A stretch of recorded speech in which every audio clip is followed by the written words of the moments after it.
when you told me last time, oh, Charlene, I quit my job as an MD in UBS and I started my own company. I think the first thing that came to my mind is that, oh, are you crazy? You are still part of an organization, you are still part of a machinery, and therefore you will never be truly empowered like I am now to define my own schedule. Number one fear was, to start with, I was like, are you sure? I'm like, I'm going to throw my career away. Comfort is the enemy of growth. So I felt like, look, let me embrace the unknown. Hello, everyone. Welcome back to my podcast. And today we have a very special guest, Araceli Canadon. She has over 25 years of experience in major financial institutions, recently made a huge move. She left her role as a managing director at UBS, giving up on a lucrative six-figure or probably seven-figure salary. Let's ask her later, to launch her own career and leadership coaching company. And today I will ask her about her secrets on how to reach the top management fast in a bank, and also her journey from being an MD in banking to launching her own startup. I will also ask her advice for those who wanted to thrive and be leaders in finance. And also, I will gather her insights on how we can stay resilient in the face of industry changes and disruptions such as AI. Hello, Araceli. How are you? Hi, Charlene. I'm good. Thank you. And thank you. Very happy also to be here with you today. Yeah, so let's dive in directly. So what I want to, I have a really, I have a question that, I've been thinking about it for a long time. When you told me last time, oh, Charlene, I quit my job as an MD in UBS and I started my own company. I think the first thing that came to my mind is that, oh, are you crazy? Being an MD, I would say, is a lot of people's dream if they work in finance, for example. I have a friend who said, okay, my dream is to really hit the MD before I'm 40 or 45. So can you share your journey a little bit, from being a managing director at previously Credit Suisse and now UBS to starting your own leadership and career coaching business? Sure. And by the way, your immediate reaction is not uncommon because I had similar reactions as well from other people when I share about my career shift. So yeah, I mean, as you pointed to earlier, Charlene, I've been in the financial sector, more specific in banking, for nearly 25 years, where I work as a senior transformation leader, held different leadership positions, and as a managing director, run large global teams. And to be Mm. fair, the helping people to embrace change and to grow has always been a key driver in my career, and it is also what brought me into the coaching path. So Mm. last year I did a coaching qualification, and Mm. I really enjoy it because I came to realize that it was very powerful to be able to help others, to coach others, and therefore to help others to unlock their potential, to have a more fulfilling career, and ultimately a more fulfilling life.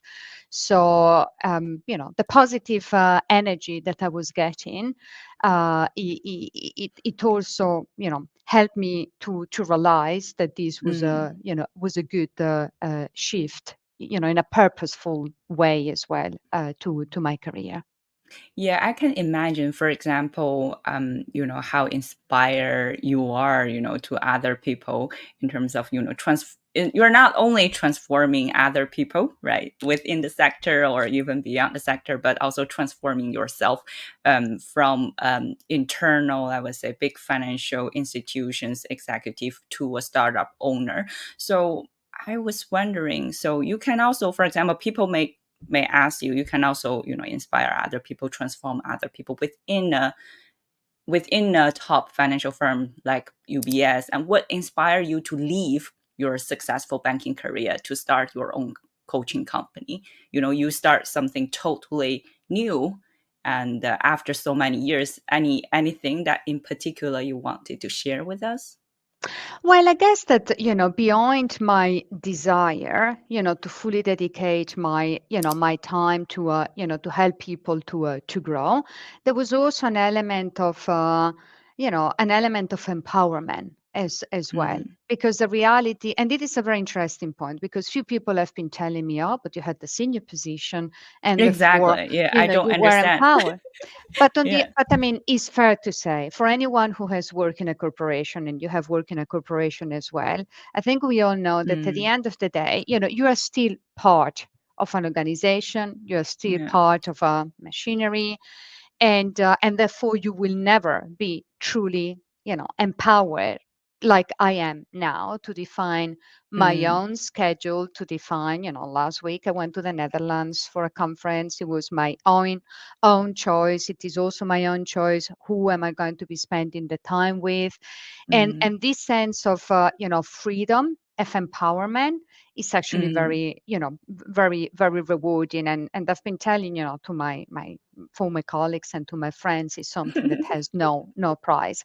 And I would add Yeah. one second point as well, one more consideration, was around the fact that, to be honest, for me, inspiring others has always been a key element of my purpose, Mm. and I've always tried my best all along my career. And interestingly enough, some of the coaching clients that I started to have last year, that were coming to me as well in terms of, that were thinking about embracing a career change, but that were Mm. also facing some fears. And it was very interesting because I was coaching them. And sometimes after the coaching sessions, I was like, okay, now I'm going to coach myself and I need to walk the talk. And I really felt that, for me, it was very important, to take the step, to make a career shift so that I can also inspire, my own clients and more broadly others to overcome certain fears or certain limiting beliefs that we might have. Yeah, that's so good that you mentioned, certain fears and certain challenges that you may have throughout the way. And I feel I just like feel so, when you mention the freedom, I totally agree with you in terms of where you work, what you work on, and how you work. That is something I can probably, like I was not as high as you were, as a managing director at such a big financial firm, but I can guess, how high you are in the corporate on the corporate ladder. We always have a boss. So in terms of freedom, I can totally relate. Currently is really about, okay, you have full power, you have full freedom to decide on where you want to be, what you want to work on, and how you want to get to the destination that you want yourself to be. And it's also good you mentioned challenges, right? The fears. So I wanted to ask you, Azrini, what challenges did you face when deciding to transition from a corporate environment to entrepreneurship? And how did you overcome them? I can believe as a small business owner or startup owner, I'm pretty sure, like me too, right? We have so many challenges. And I would say for me, the first of all is like being lonely is like a challenge for me personally as well. So I'm very excited or I'm very curious about your challenges and the way how you overcome them as well. So more than challenges, to be honest, I was facing a series of fears. And the, number one fear was, to start with, I was Mm, like, are you sure? I'm like, I'm going to throw my career away. yeah. Because I felt, I had to fight a lot to climb the ladder, to get where I got. And to be honest, I don't regret any of those steps. I really, enjoy my career in banking. So yeah, I had this feeling of throwing my career away, but then, the more I was thinking about, and the more I was like, well, no, wait a second. I mean, my clients will benefit of my experience. I bring some credibility to the table by the fact that, well, I've been there and I know what it takes to get there. And Mm, and therefore, I overcome that fear by thinking, well, I would just simply repurpose, my experience and my learnings to serve my clients.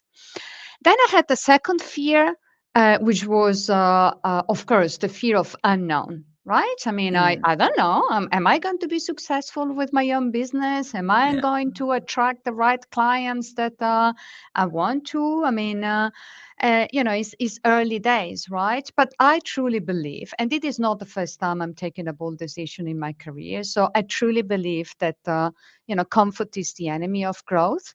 So I felt like, look, let me embrace the unknown because I'm sure that I will learn and I will grow as a result of it. And then the third element is actually the fear of what others might think, because it wasn't just about my former colleagues. I was really Mm, particularly fearing, disappointing others. And I'm thinking of my parents in particular, right? I mean, who they they sacrificed a lot in the early days to make sure that I was able to to go to a good university as an example. And I was just feeling, oh, how am I going to tell them, that now I'm taking this step. mm, In fact, there were, at some point, I communicated publicly to my former colleagues and to my friends, and my parents still didn't know about my final decision. But I have to say, it has actually it has worked very well because once I went them, mm, walked them through. Um, Frankly, they didn't really understand what I was doing in banking. They also don't really understand what I'm doing with coaching, but mm, they see me mm. happy. And it is really what matters, right? They can see that I'm very energized, I'm thriving. So yeah, I've managed to overcome also that fear of disappointing others. Yeah, I really love it, Araceli. I think especially the last part about being happy. I think eventually I can totally relate. Some people, if we really care about how people think about you, you may think, oh, people may think I'm jobless. People think I'm self-employed. People think maybe some people even, for me as well, I couldn't stand the stress that corporate world give me. And then I escaped, but actually it's totally another story. Currently me myself, I feel so much happier than this time last year. I told you last time over lunch as well. And also I would say, every day I got up at before 7. And people ask me, oh, Charlene, how is your working hours now? I mean, what is a typical day of you? I said, basically it's like 7-Eleven, like the convenience store. I start at 7 and I finish sometimes at 9 or 10 or even 11. And but I feel just like so much happier. I don't feel like, oh, I'm so stressed out, although we work so long hours for the dream that we believe in. So I wanted to ask you as well, Araceli. You mentioned about, in terms of the difference between now and probably this time last year when you were still with UBS as a managing director. You mentioned that one of the key difference is freedom. Currently, you have the full power over what you want to do and how you want to do it. So what I wanted to also ask you, what are some other key differences that you are starting to see between working in a large corporate environment so long, right, 25 years, and running your own business? Yeah, I mean, I guess that, on one side, I feel empowered. Of course, on the flip side, I am on my own, right? I mean, for many years I used to have my chief of staff, my business manager, my personal assistant. So the Yeah, you got reality is everything.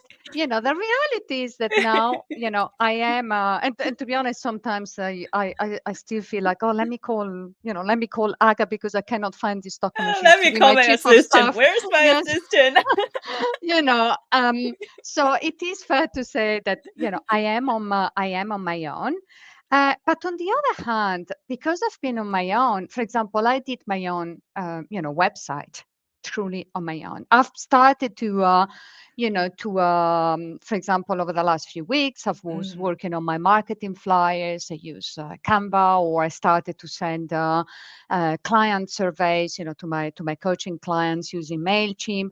I learned so much, and not only that, it has brought a little bit of an element of creativity yeah. that for a long time I was I thought there was this feeling. I'm like, well, I might not be that creative, but no, not at all. And it is actually very motivating, the Yeah. fact that I feel actually very proud of the fact that I can be fairly independent, and equally very Mm. empowered.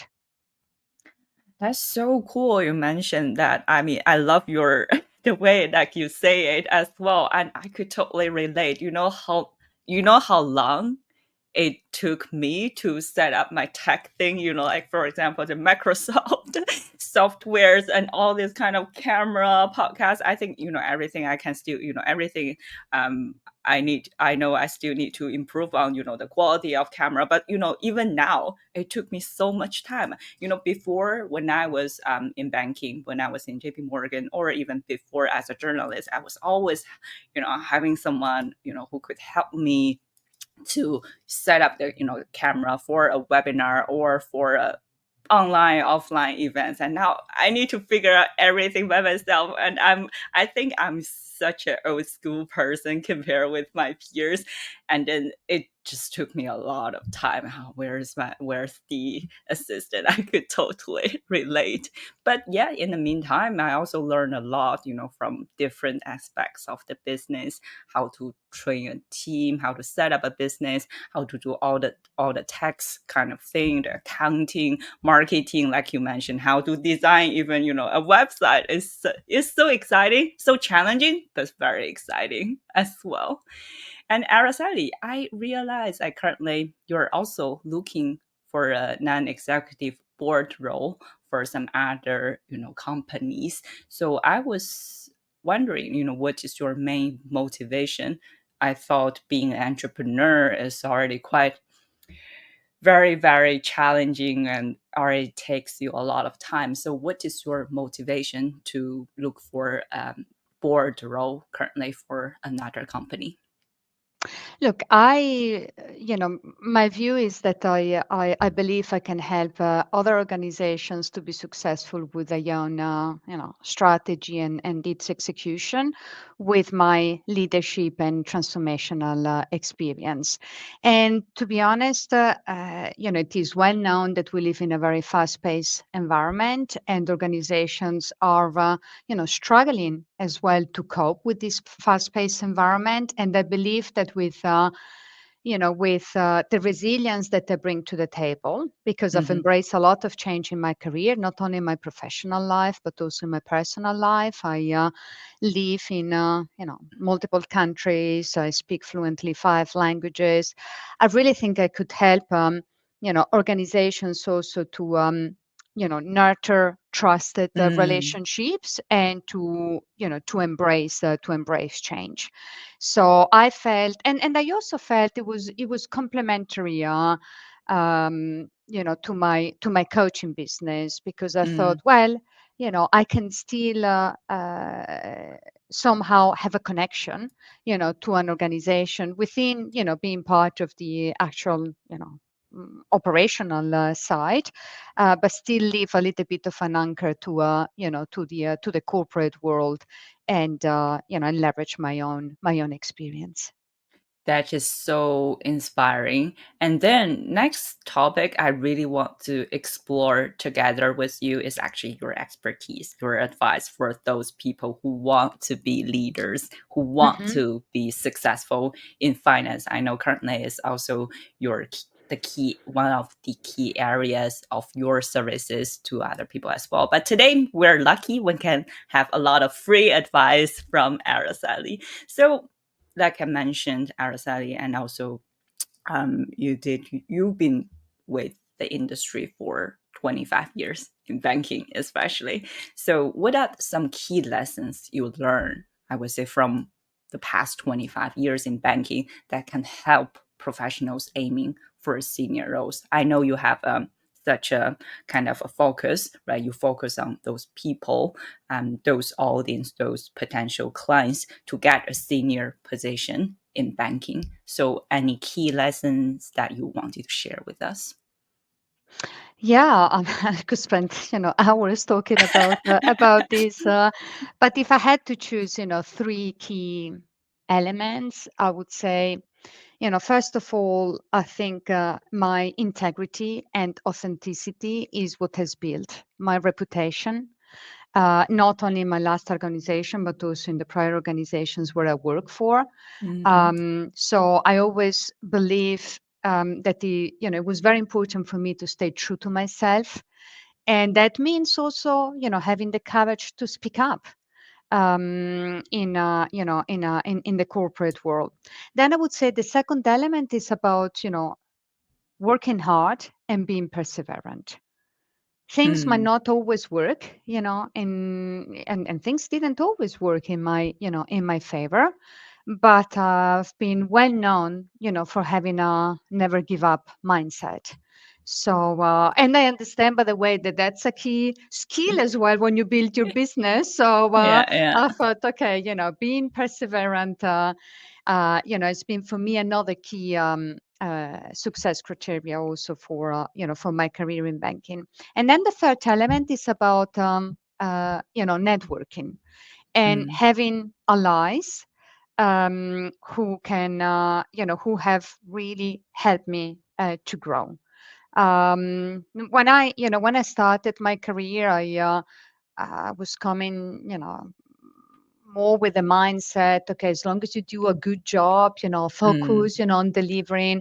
But I learned actually very early that no, it is very important that you take a step back, that you build strong alliances, within the organizations that you work for, and people that are going to support you when you want to be promoted, are going to support you when you're looking for the next opportunity. mm. So yeah, I think and big thank you actually to all of those who supported me over the last 25 years, because without the support of those allies, I wouldn't have got where I got.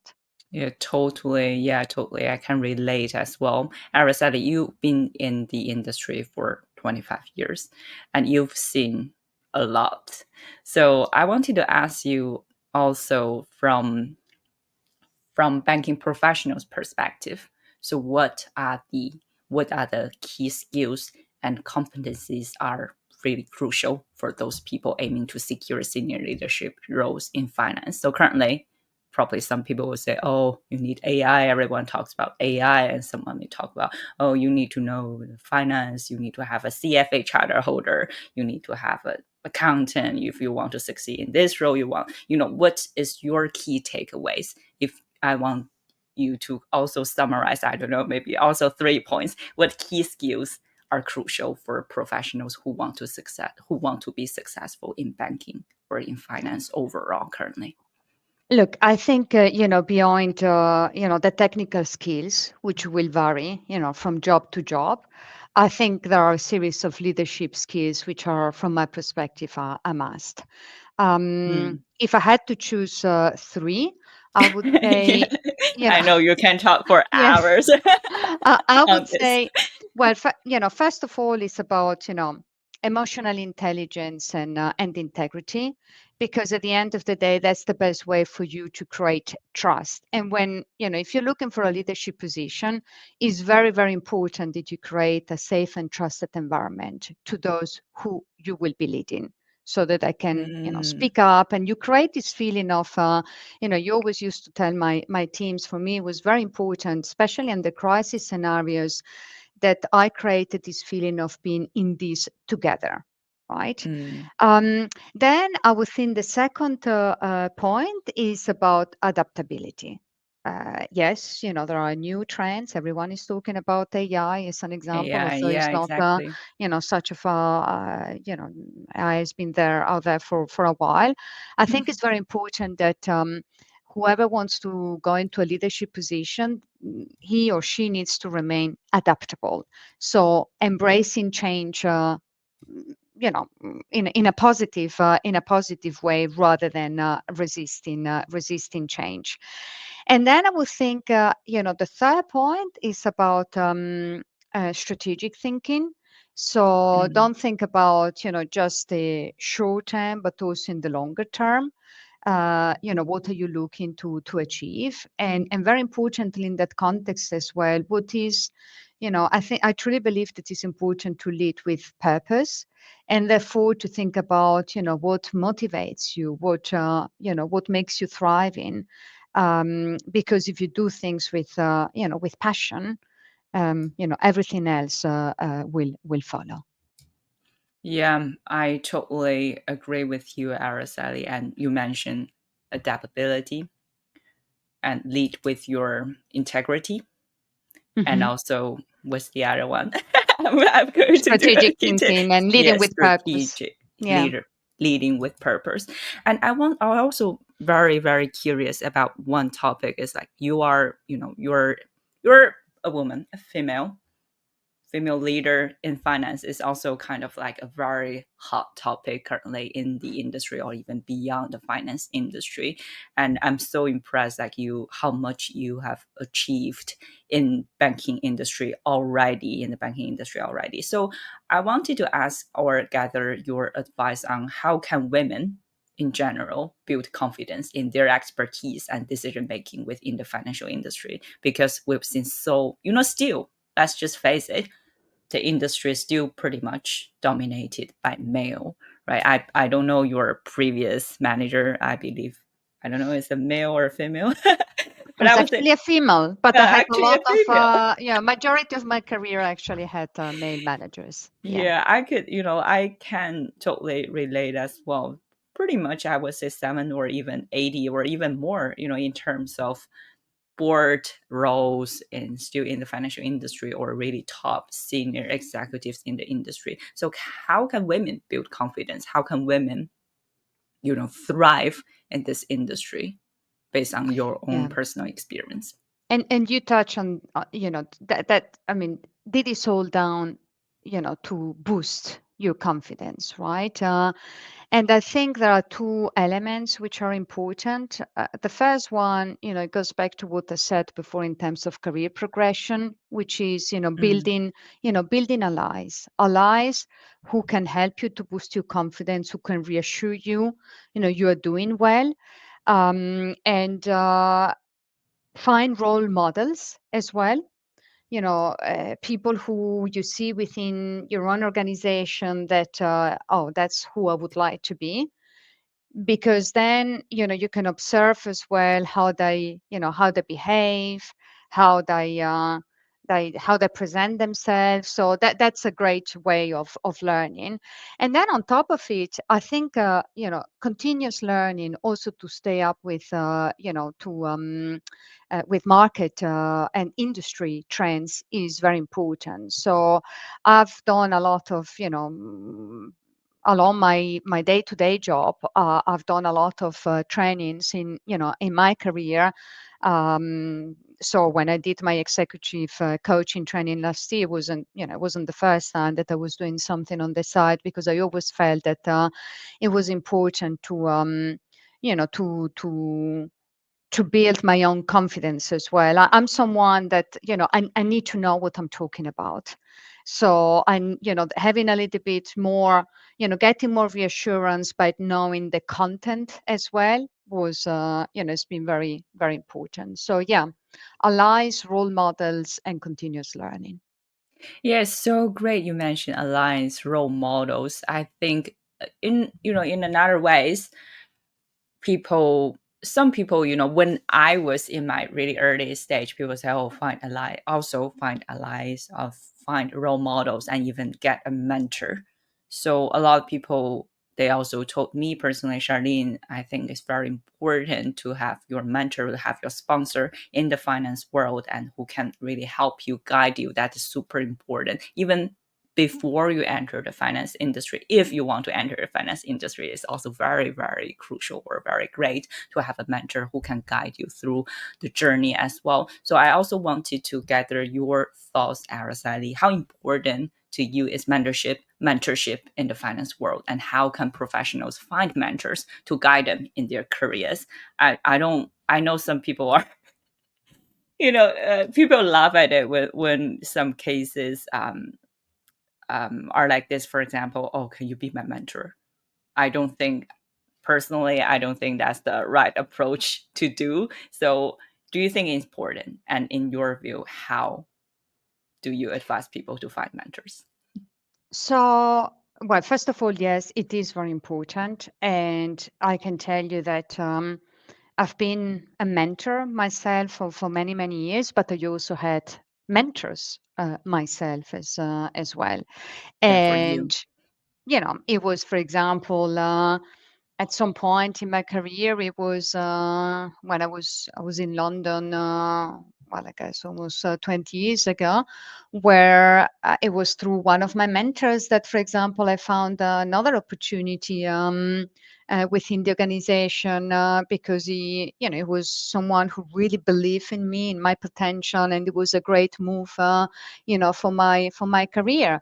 Or it was also another mentor actually when I was in my prior organization 6 years ago, and I spent 17 years there, and I was a little bit in this position where I had to choose whether I would leave and join then UBS or whether I should stay. And actually, I had a Mm. mentor who really helped me, in a very unbiased way as well to take the decision and join UBS. So I really think that having a mentor like a personal champion who can boost your confidence, who can make you to believe that yes, you can take that role, yes, you can get promoted, is very important. In terms of how to go about, look, I always say, I also, this is a topic that sometimes comes up with my coaching clients, but I always say you don't need a mentoring scheme to find a mentor. You know, if you find someone within the organization that you think Mm. you could learn from that person, you know, nurture that relationship. Maybe you don't want to ask on the first meeting, but nurture the relationship. And then at Yeah, some point, it naturally becomes, a mentorship relationship. So yeah, that would be my advice, to think about who do you think you could learn from, and, yeah. and, and That's go for it. Yeah, I can totally relate.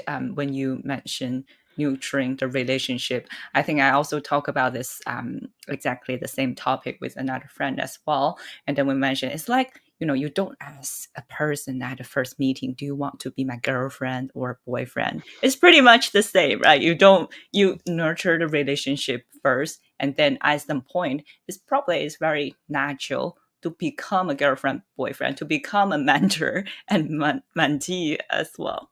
So, Araceli, now let's talk about the actionable steps, the actionable tips for people who want to be leaders in the financial sector or those aspiring leaders currently in the industry. So, if I wanted to ask you from 0 to 10, now I want to get promoted, let's say this, or I want to enter the financial industry, or I want to be a more successful leaders in the financial sector. So are there any steps, like actionable steps and practical steps that people can take in the financial sector to navigate and succeed in this very competitive field? Look, I think I mentioned already before about adaptability and Mm-hmm. therefore, building your own resilience.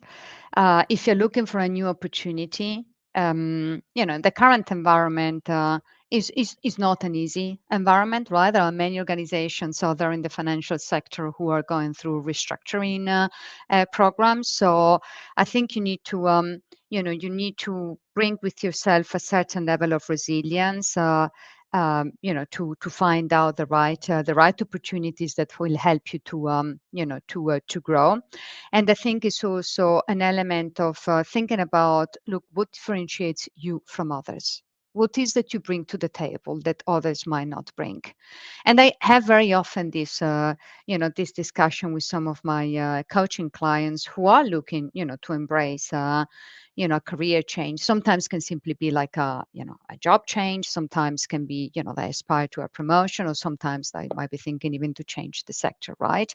And I always say, well, you need to be really thinking about, what do you bring to the table that others might not bring.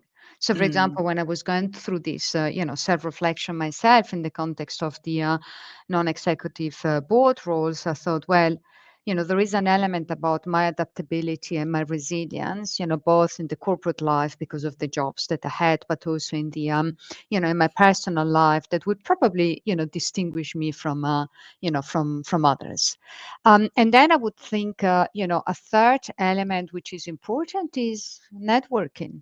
At the mm, end of the day, it is also well known that 80-90% of the jobs are found through networking. So, mm, think strategically as well about, whether it is networking within your own organization because you're looking for the mm. next internal opportunity, Yeah. or whether it is networking outside of your organization because you're looking, to explore other opportunities. And I know that some people might feel a little bit uncomfortable in that respect, but I always say, go out of your comfort zone. Don't think about what you could lose. Some people might have Mm. the fear of rejection, but think about what you could gain through some new context and new relationships that you build.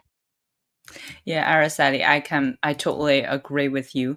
You've been with the industry for 25 years. You've seen a lot. So you must, observe a lot of new trends, new technology, new things like popping up in the industry as well. So I wanted to ask you, we also talk about AI just now as well. So I wanted to ask you, what trends do you see currently shaping the banking industry, and how can professionals prepare for these changes? You just mentioned adaptability as well. So would you mind, sharing a little bit more about this? Yeah, I mean, obviously, and you alluded to it, technology disruption is definitely. I was actually reading an article the other day about trends in the industry and what senior executives are more concerned about it, and Hmm. technology disruption, in particular with AI, but also, the journey that continues on the digitalization front was as the number one, the number one challenge. I don't think there is just, one challenge like technology disruption. I think there is more about the fact that senior leaders have to deal now with a combination of challenges, and how do you balance, Mm, mm, that mm, competing demand? Because you have on one side, new, technology emerging, but on the other hand, you also have, sustainability and ESG is another key trend, and how mhm, organizations respond, to that demand.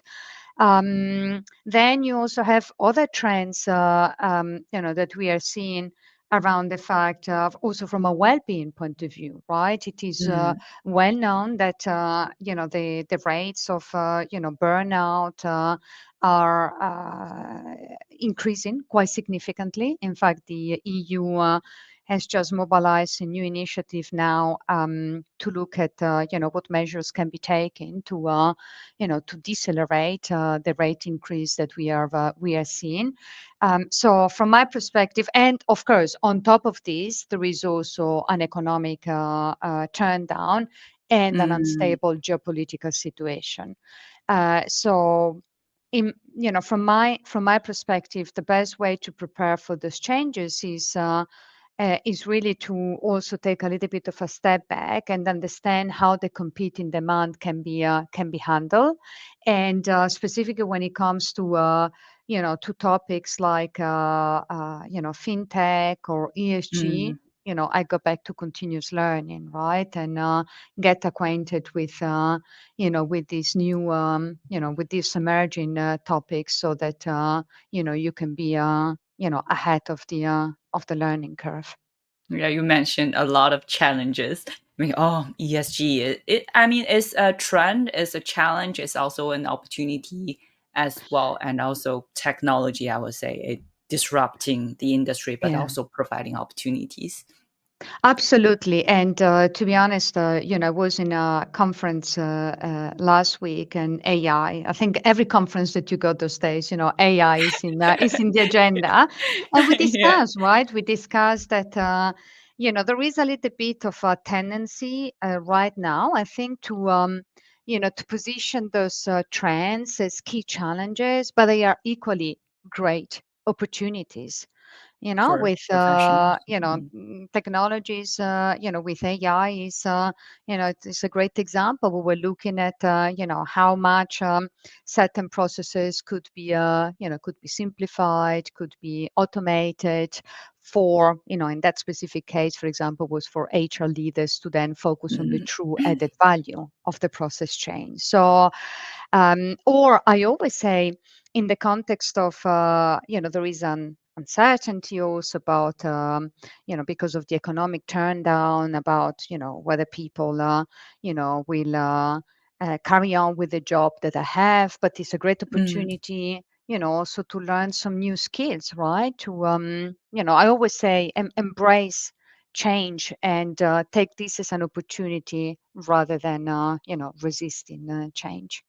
Yeah, exactly. I think a key topic currently for a lot of banking professionals are, oh, the economy isn't doing so well, and now with the surge of AI, will I still have my job after 1 year or 2 years? So I wanted to ask you, what advice would you give to individuals aspiring to build a long-term career in banking amid all these industry trends? Yes, we know we want to learn more, we need to skill ourselves, upskill, reskill ourselves. So, are there any actionable tips? Like, where do you advise them to start to learn, for example? I think for me, the best way to learn is to learn by doing.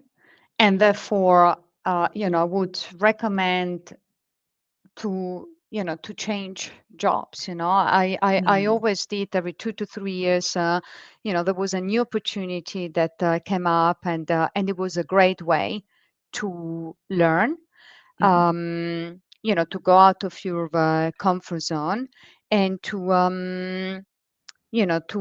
keep up with the learning curve. So I truly believe, yes, of course, you can do trainings, you can do new certifications. There is a lot of offering out there those days, also for free, with plenty of Mhm. webinars. But I do think that the best way is to is to learn on the job. By doing, really doing it. Exactly. Yeah. Yeah, that's very, very inspiring as well. So I know actually our current audience, there are some people already, who are professionals in the banking industry, but actually we have a large audience who are actually aspiring to be entering into the banking industry, who have a passion for finance, who have a passion for investments. So I also wanted to gather your thoughts, Araceli, on what advice would you offer to individuals considering a career change outside of banking? So my number one advice would be really to test and learn the other options. And let me explain what I mean with that, right? Mhm, So, for example, on my side, when I was thinking of pursuing, full time the coaching path, I mean, I didn't get up one day and I said, okay, I'm going to go for it, right? I started to test that option. mhm, Not only I did my qualification, before deciding to take the leap, but I also actively started to coach because I mhm. really wanted to test whether, there was something that I would invest my time on. And to be honest, it was giving me a lot of positive energy and still does.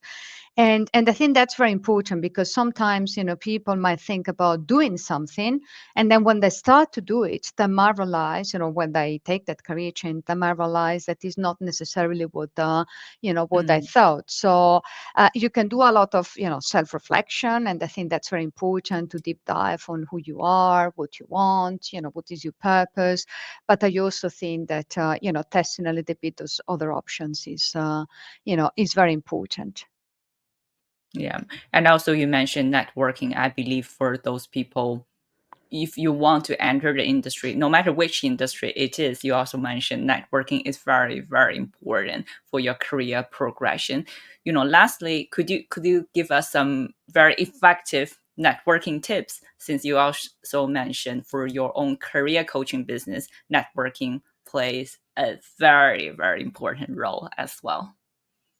Yeah, so I think, look, my advice will be to think strategically about your networking, and with that, I mean, think about what are the networks that you would like to join, whether it is within your own organization or outside of your organization, Mm, and also to grab opportunities as well. For example, when I was working in the corporate world, there were opportunities, I don't know, to contribute to the people agenda in, firm-wide initiatives. It was a great opportunity for me to build a network outside my immediate remit, my management or my peers. So I would mm, say, grab those opportunities as well. And then, the last point is, look, don't be transactional. Don't start to build your network and reach out to people mm. where you need a new job or when you need a sponsor for a promotion. I think it's very important that, you start networking, simply out of curiosity, and you nurture those relationships. And by Yeah. nurturing those relationships, yes, if at some point you will need some help, they will be there to help. Yeah, I couldn't agree more. It's like you mentioned, transactional relationship is something that we totally should avoid as well. Instead, we nurture a relationship. Araceli, thank you so much for joining us today. I mean, personally, I just like learn a lot from you from this conversation as well. And I really hope our audience have learned a lot from you from this conversation. So can you tell us, where can we reach out to you, for example, for those people who want to properly nurture a relationship with you or interested in your coaching, training, and program? How can we get in touch with you? So, the easiest way is to reach out by LinkedIn. I'm very active in LinkedIn. I'm Mhm. actively, very actively posting. I also have a website that is called Power of Change. And yeah, I would be looking forward to connect with many of you, and to, continue to inspire others, to become better leaders, more trusted leaders, but also to, embrace a career change without, any fear. So confidently. So thank you. Thank Thank you, you. Charlene, for giving me this opportunity as well. Thank you, Araceli. Thank you, everyone, for listening in. So we'll see you next time. Sounds good. Thank you. Thanks, everyone.